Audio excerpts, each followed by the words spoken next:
ஓம் சாந்தி 30/9/2024 காலை முரளி.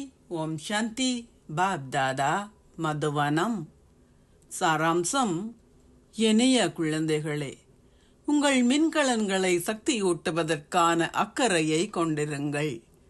ஏனையோரை பற்றி சிந்திப்பதில் உங்கள் நேரத்தை வீணாக்காதீர்கள்.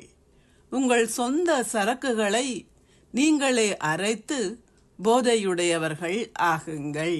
கேள்வி: ஞானம் ஒரு வினாடிக்கானது என்றாலும் ஏன் தந்தை உங்களுக்கு அனைத்தையும் விவரமாக விளங்கப்படுத்தி உங்களுக்கு அதிக காலத்தையும் கொடுக்க வேண்டிய தேவையுள்ளது? பதில்: உங்களுக்கு ஞானத்தை கொடுத்த பின்னர் குழந்தைகளாகிய உங்களில் ஏதாவது முன்னேற்றம் ஏற்பட்டுள்ளதா என்று தந்தை பார்க்கின்றார். உங்களில் முன்னேற்றம் மேலும் இடம்பெற வேண்டும் என்பதற்காக அவர் தொடர்ந்தும் ஞானத்தை கொடுக்கின்றார். அவர் விதையினதும் முழு விருட்சத்தினதும் ஞானத்தை கொடுப்பதனாலேயே அவர் ஞான கடல் என்று அழைக்கப்படுகின்றார். அவர் உங்களுக்கு ஒரு வினாடிக்கான மந்திரத்தை கொடுத்ததும் சென்றிருந்தால் ஞான கடல் என்ற பட்டத்தை பெற்றிருக்க மாட்டார். ஓம் சாந்தி.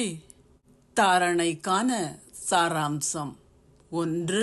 ஏனைய விடயங்களை பற்றி சிந்திப்பதில் உங்கள் நேரத்தை வீணாக்காதீர்கள்.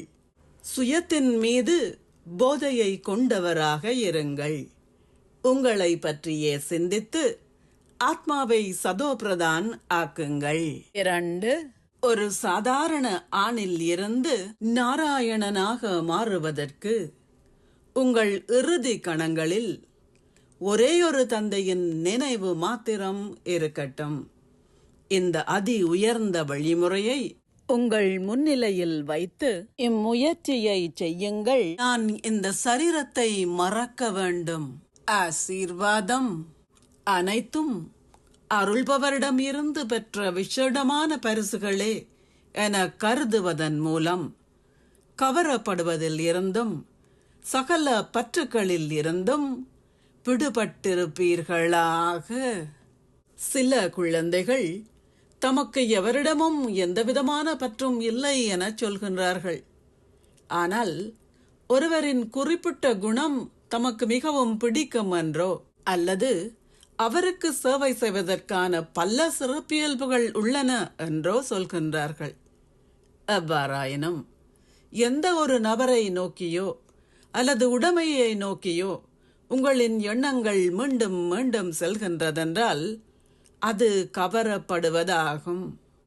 மற்றவர்களின் சிறப்பியல்புகள், தெய்வீக குணங்கள் அல்லது அவர்கள் செய்யும் சேவையை பார்க்கும்போது அருள்பவரை மறந்து விடாதீர்கள். அவை அருள்பவரிடம் இருந்து பெற்றுள்ள விசேடமான பரிசுகளாகும். இந்த விழிப்புணர்வானது உங்களை சகல பற்றுக்களில் இருந்தும் கவர்ச்சிகளில் இருந்தும் விடுவிக்கும். நீங்கள் யாருடைய ஆதிக்கத்திற்கும் உட்பட மாட்டீர்கள். ஸ்லோகம்: அலைந்து திரியும் ஆத்மாக்களுக்கு இலக்கை காட்டி அவர்களை கடவுளை சந்திக்க செய்கின்ற ஓர் ஆன்மீக சமூக சேவையாளர் ஆகுங்கள்.